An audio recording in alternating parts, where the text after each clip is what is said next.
And I think it came home to me when one year, and I can't remember when, but probably 20 years ago, 25 years ago, I was in the thing called the American Ski Classic and the Ronald Reagan Ski Classic at Beaver Creek.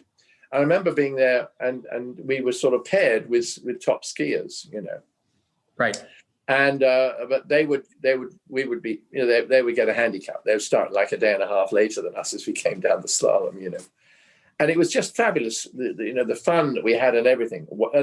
But in the afternoon we were free. And I remember about 6 of us. I met up with some friends that were there too.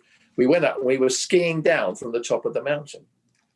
And as we came down, halfway down, suddenly up comes Franz Klammer.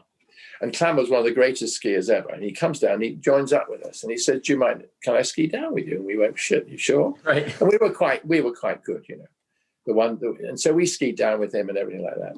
And then we said, "Okay, bye then." He said, "Can I come up and go again?" So we went up in the cable car and we came. And this time he said to me, "You ski behind me. You follow me all the way down." And I followed down with one of the greatest skiers the world's ever known. And I learned so much because he wasn't a teacher. He was showing me perfection.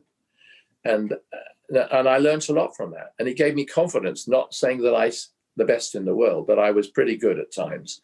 But I felt I knew how to drive well and perfectly. And so I would then have the confidence to teach. Say you came along, an enthusiastic driver, done lots of sort of driving events, came down, you say, "Hey, Derek, take me around." Mm-hmm. And I would take this guy. And he gave me confidence to say what I was saying and do what I was doing, because I saw Franz Klammer show me how to ski. And I realized that I wasn't an instructor. I was a champion, or if, again, inverted commas, but I was. And therefore, when I showed the person, I was showing him how myself or a Bobby Rahal or a Lewis Hamilton, or whatever you want to say, or a Franchitti, how we all drive. And I mean, there's people that are wild and they never stop being wild, and I can name them through my career. Sure. As we all can.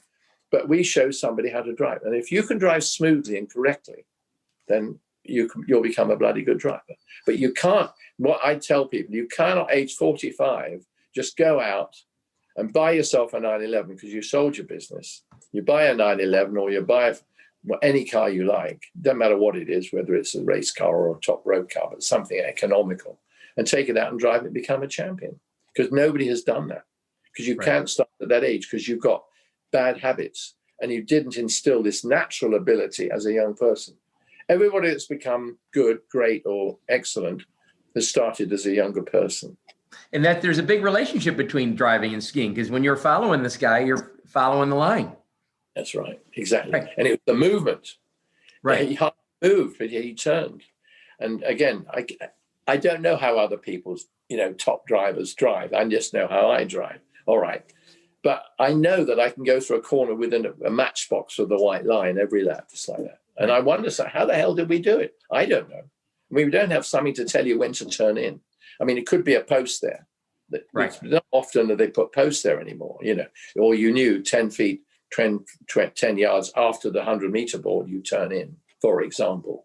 But you've got to know. And if you're going down inside somebody, you've got to be able to get it back on the right line. This has been Jeff Stearns, Connected Through Cars.